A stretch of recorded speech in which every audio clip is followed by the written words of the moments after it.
બનાસકાંઠાથી સમાચાર ચાંદીપુરા વાયરસથી વધુ એક બાળકીનું મોત થયું। 2 વર્ષીય બાળકીનું ચાંદીપુરા વાયરસથી મૃત્યુ થયું છે। આબુ રોડના સિયાવાની 2 વર્ષની બાળકીનું ચાંદીપુરા વાયરસથી મૃત્યુ થયું। પાલનપુરની બનાસ મેડિકલ કોલેજમાં સારવાર દરમિયાન બાળકી મોતને ભેટી। 2 વર્ષીય બાળકીનો ચાંદીપુરા વાયરસનો રિપોર્ટ પોઝિટિવ આવ્યો। તાવ, ઉલટી અને ખેંચ બાદ બનાસ મેડિકલ કોલેજમાં તેને દાખલ કરાઈ। 15 વર્ષથી ઓછી વયના બાળકો માટે ચાંદીપુરા વાયરસ અત્યંત જોખમી સાબિત થઈ રહ્યો છે। પાલનપુરની બનાસ મેડિકલ કોલેજમાં બાળકીને સારવાર માટે દાખલ કરવામાં આવી હતી અને સારવાર દરમિયાન જ તેણે દમ તોડ્યો। 2 વર્ષીય બાળકીનો ચાંદીપુરા વાયરસનો રિપોર્ટ પોઝિટિવ આવ્યો હતો। ત્યારબાદ તેની સારવાર શરૂ કરવામાં આવી। તેને ચાંદીપુરા વાયરસના તમામ લક્ષણો હતા। વધુ જાણકારી અમારા સંવાદદાતા રતન સાંગિયા પાસેથી પ્રાપ્ત કરીશું। રતન, શું વિગતો છે?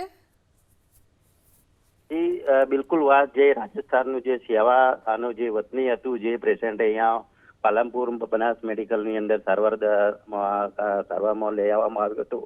વધુ સારવાર દરમિયાન એનું મોત થયું છે અને જે અત્યારે તો આ પરિવારને જે આ ચાંદીપુરા વાયરસનું જે બનાસકાંઠાની જે બનાસ મેડિકલની અંદર એકનું મોત થયું છે। અત્યારે પરિવારની ઉપર જે મોત થવાથી બહુ મોટી જે ઘટના સામે આવી છે તેને લઈને તો અત્યારે જે વહીવટી તંત્ર છે, આરોગ્ય, તેમને બી આની અંદર કાળજી રાખવાની કે આ કયા પ્રકારનો જે રોગ છે તેને લઈને અત્યારે સાવચેતીની જે કાળજી રાખવા માટે આરોગ્ય વિભાગ દ્વારાને બી તપાસ શરૂઆત કરી દીધી છે।